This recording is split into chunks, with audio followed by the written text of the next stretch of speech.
Es psicoterapeuta conductual, es terapeuta conductual con formación orientada al tratamiento de pacientes con problemas de ansiedad, depresión y espectro obsesivo compulsivo, con un abordaje centrado en desmantelamiento de los patrones de rumia y preocupación patológica.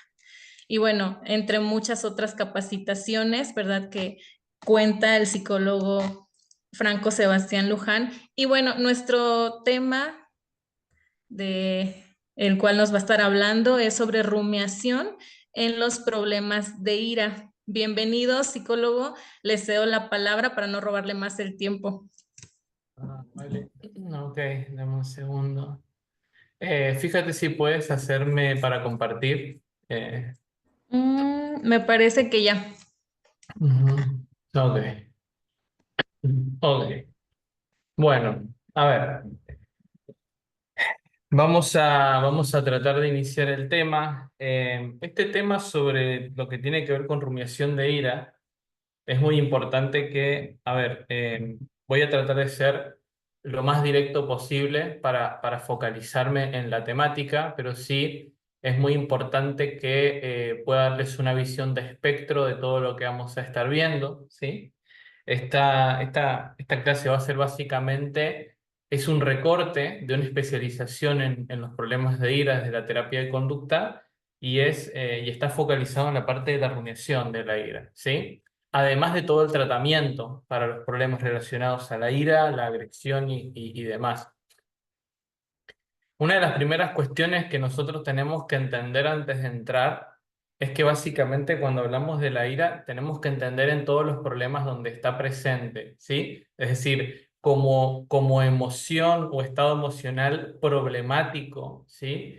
Y en el cual la agresividad o la conducta de agresión hacia otros de manera explícita está presente, no es en sí mismo es un problema discreto, es más bien un fenómeno que ustedes lo van a encontrar, por ejemplo, en los casos de violencia de pareja, lo van a encontrar, por ejemplo, en los celos patológicos, ¿sí?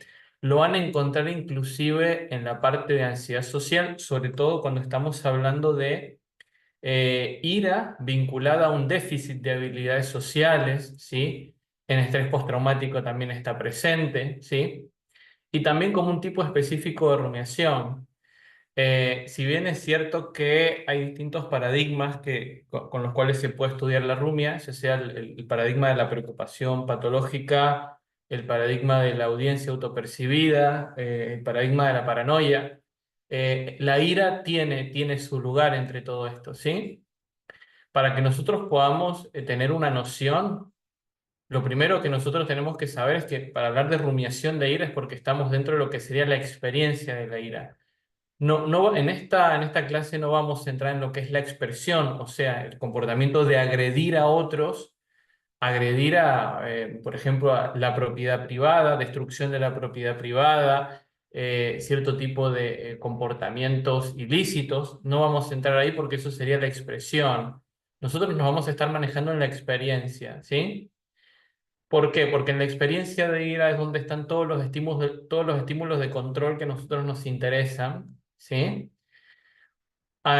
Uno de los más importantes tienen que ver con los estímulos sensoriales que anticipan, ¿sí? El enojo, la rumiación de ira y todo lo que tiene que ver con los fenómenos vinculados a la provocación u obstáculos, ¿sí? Es decir, para que exista componente de ira es porque o la persona estuvo expuesta a algún tipo de provocación explícita, ya sea porque recuerda formas de provocación, ya sea porque hay comportamientos que observan que al recordarle alguna provocación los experimenta como tal.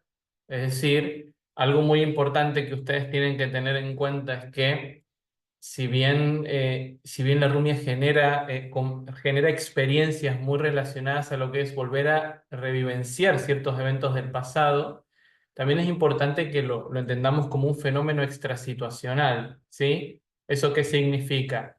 Que el hecho de yo tener pensamientos insultando a alguien o pensando en una provocación incrementa de manera muy elevada las probabilidades de que yo después genere una agresión explícita, ¿sí?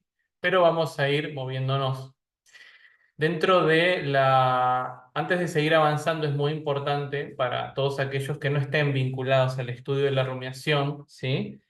La propiedad más importante que hay que destacar para esta ponencia es lo que se llama el fenómeno de exacerbar estados emocionales previos, ¿sí? ¿Esto qué significa?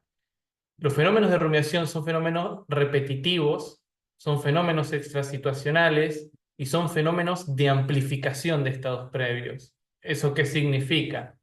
Que si yo, por ejemplo, interactúo con una persona y al momento de interactuar observo algún comportamiento o microcomportamiento que empieza a generar sensaciones incómodas y empieza a generar pensamientos vinculados al enojo, mientras yo más continúe pensando específicamente en eso que yo entiendo como una provocación, yo voy a exacerbar ese estado de enojo, ¿sí?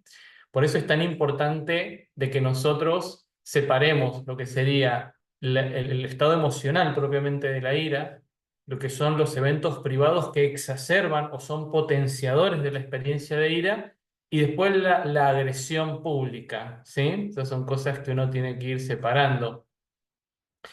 Dentro de lo que es dentro de lo que es la experiencia emocional, ¿sí? Acá nosotros tenemos que separar muchas cosas. Si bien es cierto que cuando nosotros empezamos a estudiar las emociones, una de las cuestiones disculpen que hay una... Bueno, no sé si se puede silenciar. Ok. Una de las cuestiones relevantes cuando uno empieza a estudiar los estados emocionales, o lo que sería la respuesta emocional propiamente dicha, es que tiene algún tipo de función de supervivencia o de adaptación de algún tipo, es decir, algún tipo de utilidad tiene respecto al comportamiento. Si nosotros nos focalizamos exclusivamente en la ira, ustedes van a observar, por ejemplo, está orientada al acercamiento. Esto, ¿a qué se refiere con esto? ¿Sí?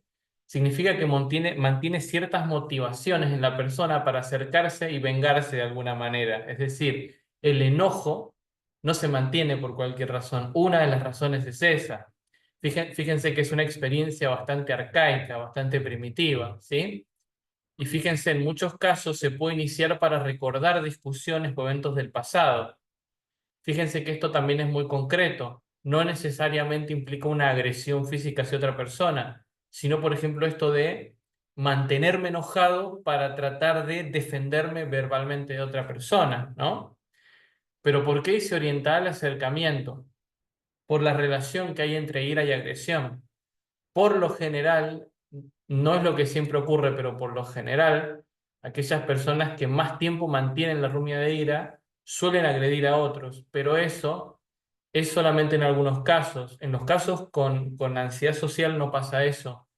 En los casos con ansiedad social, más bien el paciente lo que hace es, tiene muchos comportamientos con los cuales permite, por ejemplo, que otras personas crucen sus límites, lo abusen, lo maltraten. El paciente no hace nada, pero después en solitario se empieza a enojar muchísimo, rompe cosas o agrede a otras personas que no tienen que ver con el hostigamiento inicial. Entonces eso es importante también saberlo. O sea, la presencia de la rumiación de ira no necesariamente va a estar vinculado a que alguien agreda a la fuente principal de hostigamiento. Muchas veces cuando hay un problema de ansiedad en el medio, el paciente simula que no tiene un problema enfrente de esa persona, pero después sí, en solitario, se enoja muchísimo, viene el resentimiento y demás, ¿sí? O sea, por eso es que también es importante entenderla en un espectro. Si seguimos avanzando y entramos básicamente en cómo podemos entenderla, ¿sí? La rumiación de ira nosotros tenemos que tratar de verla dentro de toda la magnitud de complejidad que tiene, pero también en el espectro de problemas que tiene, ¿sí? Y ahora se van a empezar a dar cuenta. Por ejemplo, como una variable disposicional o respuesta habitual generalizada, es decir, ¿esto qué significa? Hay pacientes que ustedes, por ejemplo, han observar que no es que, por ejemplo, hay una provocación directa contra ellos, sino que son pacientes donde ya el comportamiento verbal implica mantener activo el enojo. Aunque alguien no los esté provocando directamente, pero son pacientes que ya en la forma de comunicarse que tienen, provocan a los demás, le levantan la voz a los demás, se comunican con sarcasmo, generan situaciones incómodas para otros. Eh, Fíjense que en ese caso no hay una provocación directa, más bien es un estilo verbal, relacional, que el paciente ya se acostumbró a tener. Eso suele ser muy propio de personas que, por ejemplo, se desarrollan en contextos en los cuales, por ejemplo, los padres pasaban una gran cantidad de horas insultando a otras personas, enojándose con otras personas, con insultos reiterativos. Entonces el paciente empieza a entender al mundo a partir de ese comportamiento, por ejemplo. También la ira como consecuencia de algún evento. Es decir, en este caso es porque ya nosotros identificamos algún tipo de provocación. Que alguien, por ejemplo, me mande un correo cuando estoy de vacaciones, cuando, por ejemplo, algo que es muy común, ¿sí? Que tiene que ver con las situaciones de provocación de la ira, suele ocurrir mucho en las situaciones de problemas automovilísticos. Esto de voy manejando y un auto se me cruza y me hace frenar de golpe, o por ejemplo, que un auto se cruce, no arranque, casi siempre con eventos que representan algún obstáculo, suele también aparecer, obviamente, la respuesta de ira en esos casos. Y en tercer lugar, como proceso privado de anticipación de la agresión o burla. Fíjense que no dice burla, dice anticipación de la agresión. ¿Esto qué significa? En la mayoría de los casos donde más complejo esto empieza a ocurrir es cuando el paciente no es que es provocado por alguien, sino que el paciente tiene un problema X, tiene que solicitar ayuda a otros, pero antes de realizar esa solicitud, automáticamente empieza a activar el proceso horas antes, como por ejemplo, ¿para qué voy a pedirte algo si sé que me vas a tratar como un imbécil? Y como me tratas como un imbécil, entonces te odio y entonces todo ese proceso repetitivo que el paciente empieza a generar, lo está haciendo en ausencia de una provocación, ¿sí?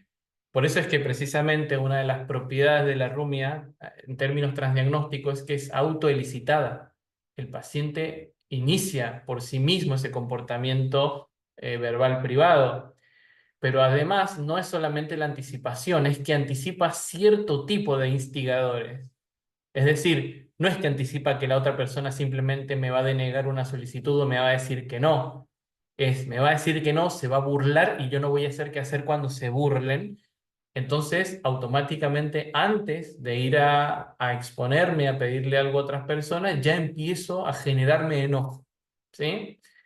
Esto es muy importante porque este tercero ya implica un fenómeno que es a través de las situaciones. Es decir, si yo tengo que ir a interactuar con alguien dentro de 5 horas y durante esas 5 horas ya empecé a rumiar, imagínense lo enojado que voy a estar inventando motivos para enojarme durante esas 5 horas, ¿sí? Por eso es que en las malas evaluaciones conductuales o en los malos análisis funcionales, muchas veces se plantea esto: el paciente se enojó de la nada, porque por lo general no saben rastrear rumiación, no saben evaluar toda la actividad privada que el paciente hizo hace 10 horas, por las cuales llegó y te metió un martillazo en la cabeza o te rompió el auto en 50 partes. El paciente de la nada agarró un martillo, una masa y me destruyó el auto. No, hagamos una evaluación. ¿Qué hizo esta persona 10 horas antes de que hiciera esto? Y ahí empezamos a ver cómo el mismo comportamiento verbal genera estímulos que hacen que toda la conducta del paciente quede bajo control de estas cadenas privadas, ¿sí? Por eso es que también dentro de lo que es la rumiación de ira, nosotros tenemos como tres grandes modelos que se han ido desarrollando, ¿sí? Uno es el que está centrado en la provocación directa, ¿sí? Es decir, que acá nosotros necesariamente en la evaluación funcional tenemos que encontrar un evento que es negativo externo, que es negativo se refiere a que implica algún tipo de provocación, instigación de algún tipo o burla, que es específico y vinculado a la aparición de la ira, ¿sí? Pero acá nosotros también tenemos que tener cuidado. Que esté centrado en la provocación no significa que sea una causa directa, significa que es un condicional. Porque para que yo reaccione con tanto enojo es porque evidentemente también tengo un déficit de habilidades importantes de otro tipo, si no yo no recurriría a intentar enojarme tanto, ¿sí? Es decir, el hecho de que yo crea que por enojarme más estoy resolviendo un problema es el equivalente a que en la preocupación patológica yo piense que por preocuparme me estoy ocupando de un problema, cuando es falso. Lo que resuelve un problema es la conducta vinculada a la solución de problemas, no el que me preocupe. De la misma manera que en el enojo tiene que ver con la neutralización de la provocación, no con generarme más enojo. De hecho, por eso es que en los manuales está muy buena la aclaración de que no existe la catarsis de ira o la descarga de ira. En realidad, mientras más se exprese la ira, más me voy a enojar, de hecho. ¿Mm? Por eso es que en la parte de lo que es centrada en la provocación, sí, está la agresión interpersonal, que puede ser por teléfono, por un mensaje, por distintos medios. ¿Mm? ¿Por qué dice que aumenta la probabilidad de agredir a personas inocentes? ¿Sí? Porque por lo general, ¿qué es lo que ocurre?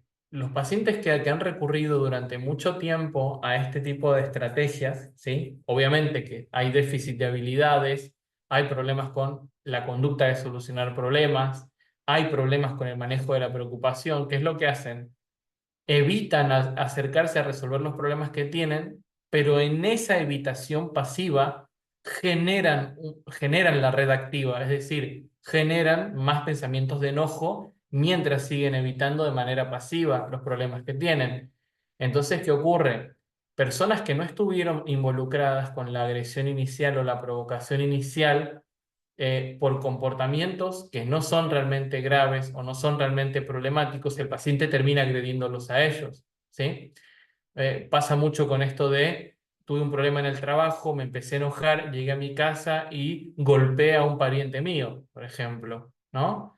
Fíjense que eso en los libros se le suele llamar algo así como represión de la ira. No, en realidad no. Conductualmente hablando sería la evitación pasiva de neutralizar algún tipo de instigador y esa evitación pasiva incrementa el flujo de pensamientos relacionados con el enojo, ¿sí? Eso es lo que termina ocurriendo conductualmente hablando. Obviamente que te genera muchos daños en las relaciones interpersonales porque el paciente termina generando problemas con personas que no estuvieron vinculadas a la provocación, ¿no?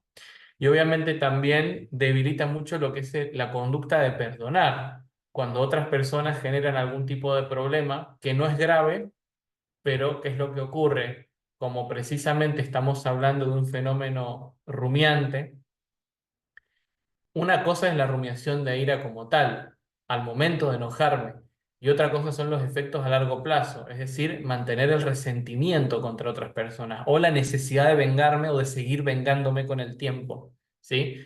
Entonces, ¿qué es lo que ocurre?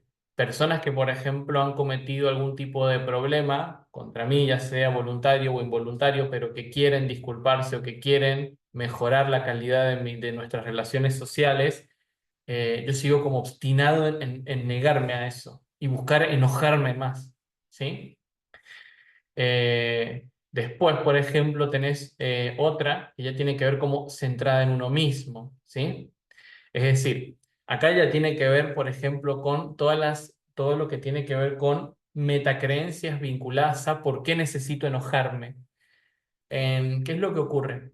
Uno de los problemas más frecuentes vinculados a la ira, que por lo general los manuales no lo exploran ni lo explotan mucho, es cuando el paciente tiene una elevada ansiedad social y al no intervenir situaciones injustas, se enoja cada vez más. Entonces, ¿qué es lo que ocurre? El paciente empieza a desarrollar la experiencia de necesito mantenerme enojado para no verme vulnerable, porque si me veo vulnerable abusarán de mí y yo no quiero que eso pase. Entonces, antes de que pase, me anticipo a la agresión agrediéndote más. El paciente no sale de ese círculo, ¿sí? Cuando en realidad no es necesaria, no son necesarias ese tipo de metacreencias. Lo que es necesario es tener la capacidad de confrontar y neutralizar a las provocaciones, pero no es necesaria esta parte. ¿Mm? El capítulo de Hot Head de Coraje es maravilloso. Después, si pueden, véanlo. ¿Cuáles son los eventos privados que nosotros podemos discriminar dentro de una evaluación bien hecha de la rumiación de ira? Por un lado, pensamientos de venganza, es decir, los contenidos de la rumiación en este tipo de fenómenos son de venganza, o sea, pensar en cómo voy a hacerle daño a una persona. Eh, Fíjense que yo al inicio les mencioné el tema de los celos patológicos. Bueno, fíjense que los celos patológicos es un fenómeno tan grave que tiene una gran cantidad de fenómenos extrasituacionales. Es decir, hay una gran cantidad de eventos que no están ocurriendo, pero que como yo los comienzo a pensar, genero relaciones entre los pensamientos y empiezo a tener la convicción de que están ocurriendo. Por ejemplo, mi pareja tarda en llegar a casa. Entonces yo empiezo a rumiar con los celos, ¿no? Seguro está hablando con alguien, seguro se queda en el trabajo, seguro quiere a alguien más, seguro me detesta, se demora porque me desprecia, y yo ya empiezo a enojarme. Yo ya me empiezo a enojar con esos estímulos verbales, ¿no? Pero luego empieza a escalar hacia otro tipo de pensamientos. Cuando llegue, le daré la paliza de su vida, se va a acordar de este día, cómo te odio, pero qué gente de mierda. Entonces ya no es solamente la rumia de celos, es ya el pensamiento de tengo que hacer algo para que esto no vuelva a pasar. Entonces, por eso es que después las personas con celos patológicos tienen tantos comportamientos problemáticos e inclusive es uno de los problemas que más delitos le hace cometer a esos pacientes, de hecho, ¿no? Como dejar a la pareja encerrada, las golpizas, la sospecha, el acecho, ¿no? Bien, pero fíjense que son fenómenos extrasituacionales. El paciente se los autoinduce sin que estén ocurriendo. ¿Mm? Pensamientos, por ejemplo, recuerdos cargados de ira. Esto también es súper importante, ¿no? Sobre todo en las parejas. Fíjense que de hecho uno de los déficits de habilidades sociales más evidentes en la pareja es esto de querer acordarme algo que hizo mi pareja hace años para enojarme y tirarle la bronca ahora en el presente por un problema que nada tiene que ver por lo que ocurrió. La planificación de agresión hacia los demás, ¿sí? Y fantasear con agredir físicamente a otros.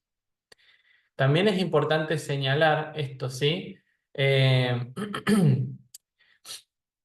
que la rumia de ira no solamente implica insultos, ¿sí? Fíjense que en el caso de los celos también implica una conducta privada vinculada a la sospecha, ¿sí? E inclusive cercana a la conspiración muchas veces, sino también que puede implicar comunicar desprecio, burla y crítica hacia otros. Muchos de estos pacientes, por ejemplo, ¿sí?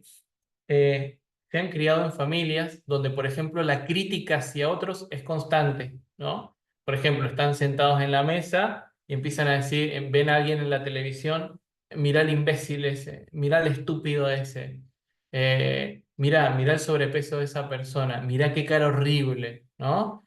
Esto de, por ejemplo, empezar a criticar sistemáticamente o empezar a señalar cada vez más defectos y después los niños, que están obviamente aprendiendo de ese comportamiento verbal, después son adultos que reproducen exactamente los mismos patrones, ¿sí? Exactamente los mismos patrones de desprecio hacia otros. Y uno en la consulta cuando les empieza a explicar, pero esas personas, ¿qué te han hecho para que tú intentes enojarte tanto con ellos? Nada, pero son horribles, pero son estúpidos, pero son... Ahí donde específicamente esa es la forma pública que tiene esa rumia. ¿Mm?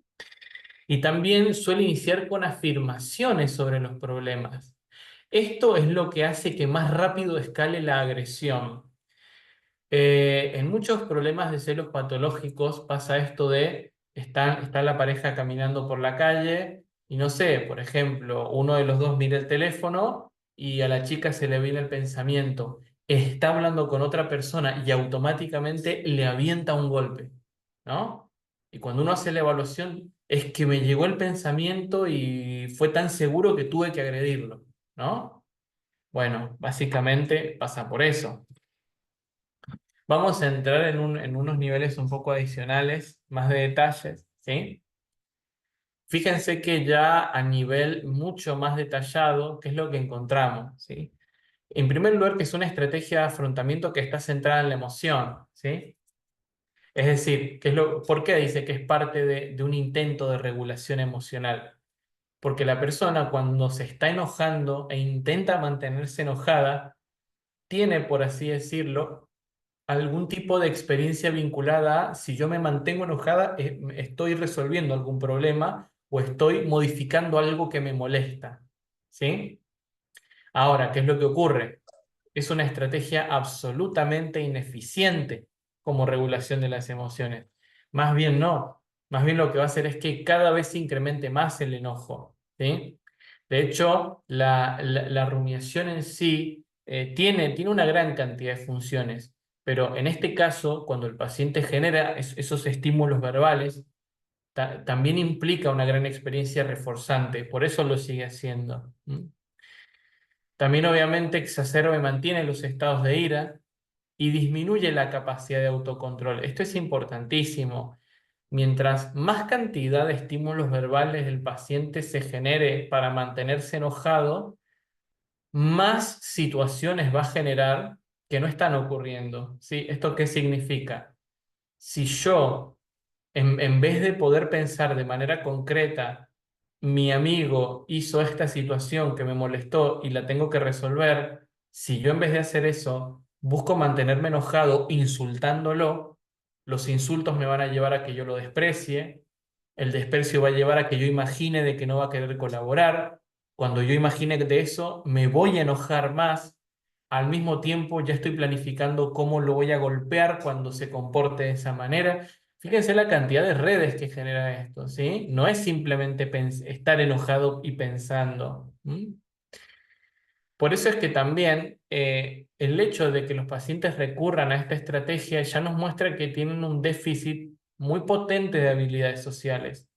O sea, son precisamente los pacientes que no intervienen en una situación a tiempo, no tienen la capacidad de discriminar entre todo un espectro de habilidades que pueden usar, no tienen la capacidad, por ejemplo, para notar el enojo y variar la conducta, no tienen la capacidad para, por ejemplo, discriminar la ira de otros estados. De hecho, estos pacientes, cuando uno les pregunta, te dicen, yo solo conozco dos estados, o estoy bien o estoy depresivo, no conozco otra cosa. Son pacientes que se han desarrollado en contextos de tanta constricción, de tanto déficit de habilidades, que lo único que conocen es o estoy tranquilo o golpeo la pared, ¿sí? Obviamente, precisamente de ahí viene también la parte de la ansiedad social. Proceso que reflexiona sobre los episodios de ira. ¿Y esto por qué influye en la frecuencia, intensidad y duración? Porque el problema no es solamente el hecho de pensar con insultos o el hecho de pensar en vengarme de alguien, sino también en el intentar inventarme una explicación para eso. Para quienes estén muy relacionados a cómo funcionan los procesos de rumiación, recordarán de que una de las funciones es el intento de encontrar un significado a lo que ocurre y por qué pasa lo que pasa, sobre todo cuando tienen morfologías muy abstractas, las rumias. Bueno, en la ira también pasa. Entonces, cuando el paciente se enoja por algo, también intenta pensar por qué X persona hizo lo que hizo, pero cuando está pensando eso, también atribuye causas que no existen, le intenta atribuir una responsabilidad que no existe, o intenta encontrar a alguien con quien enojarse para intentar de alguna manera lo que se llama la experiencia de coherencia. Ahora ya tengo con quién enojarme, ahora voy a hacer esto, ¿sí? Por eso esto de reflexiona. Cuando uno ya está acostumbrado a generar redes de pensamientos sobre eventos que no están ocurriendo y además encima con un grave problema de ira, son estas personas que después terminan agrediendo a otros y uno les pregunta, bueno, pero ¿por qué fue la agresión? Es que, de hecho, este ítem que está marcado acá es uno de los casos de mayor gravedad en los pacientes y donde tienen comportamientos de tanto nivel de fusión cognitiva con el proceso que ya roza el delirio, ya se parece un delirio la conducta. Donde uno, del paciente, por ejemplo, viene y hace planteos al estilo de, vengo porque hay un familiar que lo voy a reventar a golpes porque porque ha hecho daño a mi familia. Bueno, ok, necesito que me digas qué conducta hizo tu pariente. No, pero es que es un forro, que es un hijo No, no, no, ok, pero detente un segundo. Eso lo entiendo, pero necesito que me digas qué es lo que te hizo esta persona, que me lo puedas decir concretamente. Pero es que es un imbécil porque, ok, pero trata de no insultarlo, solo dime lo que hizo. Y los pacientes empiezan, bueno, me acecha, ok, bien. ¿Esta persona se acercó a tu casa? No. Bueno, ¿te sigue al trabajo? No, tampoco. Se acercó a tu puerta, te tiró algo por la ventana? No. Bueno, pero ¿cómo sabes que esta persona hizo esto? Y ahí los pacientes se ponen a pensar, ¿no? Hay como que intentan darnos el dato y no pueden. Digo, si tú dices que te acecha, imagino que algo hizo ¿qué es lo que yo tendría que ver que hizo esta persona? Coméntame. Y no pueden. Entonces, cuando uno empieza a preguntar más y preguntar más, los pacientes te terminan diciendo, es que yo llegué a mi casa y le pregunté a mi pareja qué opinaba y los dos empezamos a insultarlo y, bien, pará, o sea que tu pareja también participó en que tú te enojes con esta persona. Bien. Ahora, pero cuando tú me dices que te acecha, tú no has visto a esta persona cerca. ¿Cómo sabes que lo hace? Pero es que es una mala persona. No, no, pero no lo insultes, te estoy preguntando otra cosa. Y ahí los pacientes como que dicen, es que no lo sé. Eso es un fenómeno muy común que ocurre cuando estas personas han estado como mínimo 5 horas rumiando, enojándose.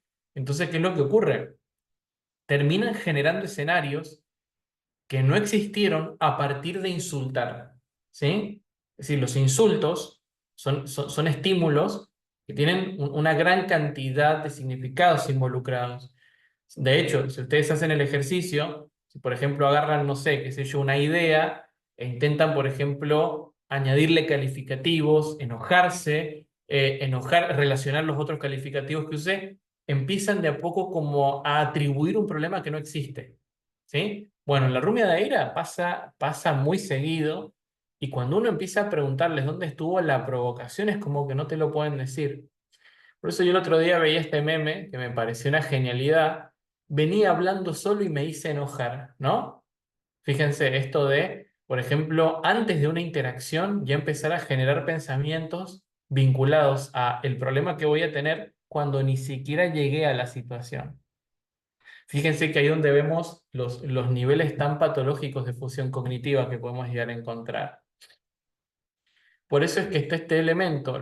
Estos rumiadores vinculan y relacionan los estados de ira con situaciones, ¿sí? Que no están relacionadas entre sí. De hecho, fíjense que los celos es donde también más, los celos y la paranoia es donde más ocurre esto, ¿no? Bueno, yo vi que le diste un like. ¿Y por qué le dio like a esa foto y no a otra? Es porque hay un mensaje para mí. ¿Y qué dice ese mensaje? Pero esto el paciente lo hace hablando solo. Esas relaciones que establece, las hace hablando solo. Por eso es que precisamente una de las primeras estrategias en el trabajo con la ira no tiene tanto que ver al inicio con la prevención de respuesta de la ira o el control de estímulos para que el paciente se aleje de la situación problema. Esas son intervenciones que pertenecen a los modelos más antiguos del trabajo con ira, donde no se sigue una evaluación muy minuciosa de qué hace el paciente con el pensamiento para enojarse más. Hoy en día, si nosotros empezamos a trabajar rastreando todas las redes relacionales que el paciente hace para mantener la ira, el mismo paciente puede desarrollar habilidades para aprender a discriminar. Me doy cuenta que cuando veo cierta información ya estoy queriendo enojarme. Por ejemplo, empiezan a notar esto de cuando empiezo a hacer el registro de Rumia, me doy cuenta que mis pensamientos se empiezan como a diluir, pero tengo ganas de enojarme. De hecho, en muchos pacientes con celos patológicos, cuando empezamos a desmantelar la rumia, me decían esto de, ahora no me llegan pensamientos de que mi pareja me está engañando, pero quiero golpearla. Tengo ganas de golpearla. Entonces es como que empiezan a quedar esos residuos.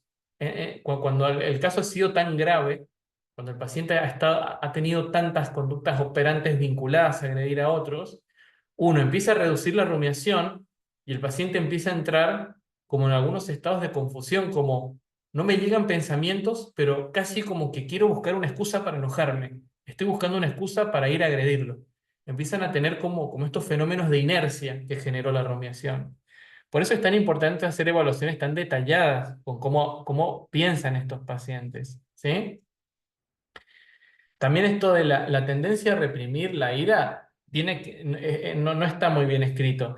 Esto, algunos manuales lo escriben así, pero esto tiene que ver con la evitación pasiva de la expresión de una conducta que resuelve algún problema, cuyo problema me hizo enojar. Por eso dice, el enojo parece conducir un comportamiento más agresivo, ¿sí? ¿Por qué? Porque en la gran mayoría de hecho esto lo van a notar muy bien, en la gran mayoría de situaciones donde los pacientes no establecen límites a situaciones que son injustas, después van a sesión y le vomitan todo el enojo al terapeuta. O van a la casa de un amigo y le vomitan toda la rumia de ira en la cara, pero la situación problema no la intervienen. Eso es muy importante que lo tengan en cuenta porque ahí la ira está regulando un problema de vergüenza muy grave. No es que la ira es una emoción que tiene un switch y se enciende. La ira es un estado con el cual el paciente evita exponerse a la vergüenza de tener que ir a resolver un problema interpersonal. Por eso es tan importante saber cuál es la relación entre vergüenza como proceso que está siendo modulado por la ira o la culpa y un proceso modulado de esta manera, qué modula qué cosa en estos casos. Por eso es que cuando los pacientes uno empieza a decirle, bueno, vamos a hacer un llamado y vas a hablar con esta persona para resolver esto. Y ahí ya no es ira, es muchísima vergüenza y ansiedad. Entonces eso lo tenemos que tener claro también en la evaluación funcional. ¿Mm? Bien. También hay otro tipo de cuestiones, que es esto de cuáles son las consecuencias de mantener esta rumia a largo plazo. Y obviamente tiene que ver con hipertensión, dolores de cabeza crónicos, ¿no? Inclusive enfermedades cardiovasculares, ¿no? Esto incrementa la probabilidad de que le dé infartos al paciente. De hecho, este último seguramente lo habrán notado en una categoría semiológica que no está muy divulgada, pero que tiene que ver con el fanatismo. ¿Han visto esas personas que están mirando un partido y que si el equipo pierde, le meten una trompada al televisor o golpean a la familia solo porque su equipo perdió? Bueno, fíjense que eso, por lo general, no está muy divulgado, no se habla mucho de ese tipo de reacciones problemáticas. Fíjense que el fanatismo, cierto tipo de ideologías, sobre todo también ideologías políticas, están muy vinculadas también a los problemas de ira. De hecho, tiene que ver con el pensamiento dogmático eso, ¿sí? Eso, por lo general, la semiología psiquiátrica lo ha podido evaluar muy bien, pero la que pertenece a los problemas psicológicos no tanto. De hecho, es muy difícil investigarlo, pero por suerte hemos encontrado muchos estudios en la especialización que estamos armando. Por eso es que también está la relación entre la evitación pasiva y el enojo, esto que yo les explicaba de enojarme por permitir que otros crucen límites, pero yo no animarme a enfrentar esos límites. Eh, entonces, bueno, básicamente esto que ustedes han observado sería como lo nuclear inicial para empezar a reconocer cómo funciona la rumiación de ira, pero sí es importante que después ustedes puedan tener la capacidad de ver la mayor cantidad de evaluaciones funcionales donde esta variable está vinculada, ¿sí? ¿Por qué? Porque, por ejemplo, ustedes van a observar que en algunos casos hay una provocación directa y en otros casos el paciente imaginó la provocación. En otros casos el paciente se mantiene enojado porque tiene miedo de algún tipo de provocación que está imaginando. En otro caso es, por ejemplo, porque el paciente está acostumbrado a mantener ese tipo de comportamiento al estilo de mientras yo más enojado me mantenga, más macho soy y nadie se mete conmigo. Todo este tipo, o sea, es muy amplio, ¿sí? Es extremadamente amplio la cantidad de problemas y de patologías asociadas a esto, pero bueno, hasta aquí ha llegado la ponencia en el tiempo que me comentaron y bueno, dejo abierto para preguntas que quieran hacer.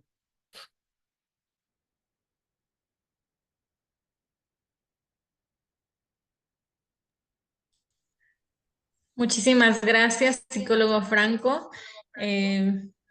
Vamos a checar aquí en el chat si hay algunas preguntas, algunos comentarios con respecto a esta maravillosa ponencia. Pues se nos ha hecho muy corto el tiempo, ¿verdad? Fue muy breve. Y bueno, al parecer aún no tenemos comentarios. Le agradecemos mucho, psicólogo Franco, por su maravillosa ponencia. Esperamos seguir colaborando en próximos eventos con usted. Hemos llegado al final de nuestro congreso.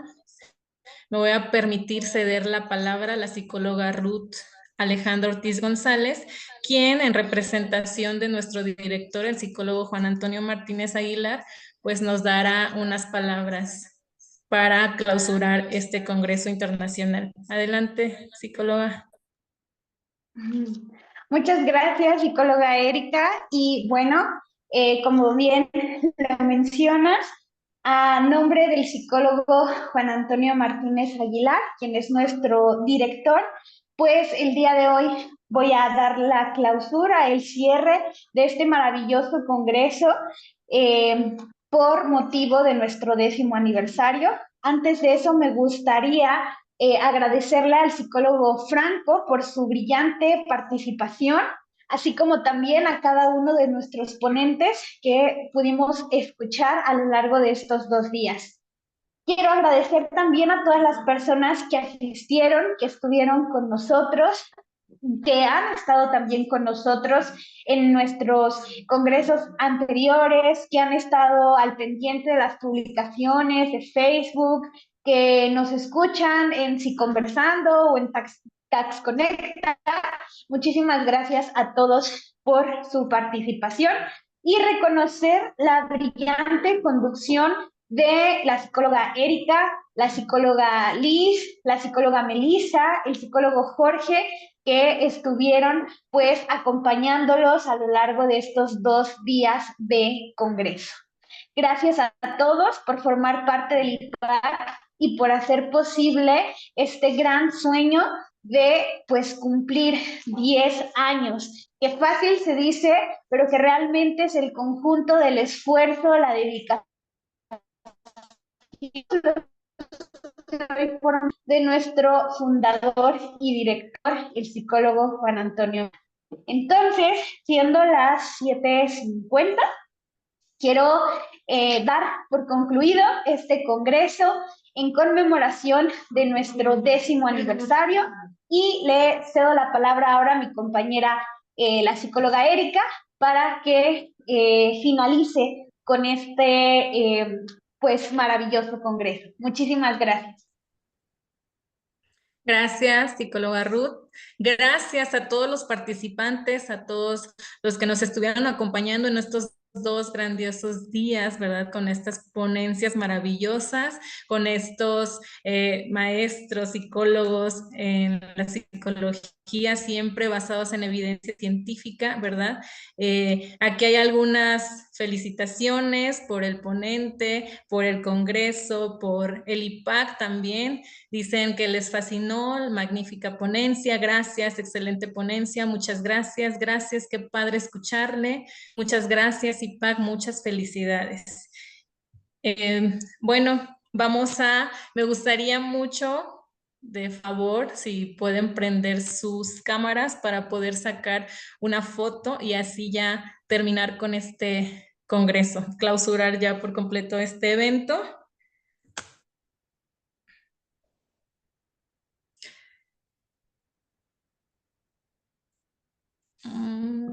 Muchas gracias. Gracias a todos, entonces, por participar en este congreso. Gracias, psicólogo Franco Luján, un placer, un honor.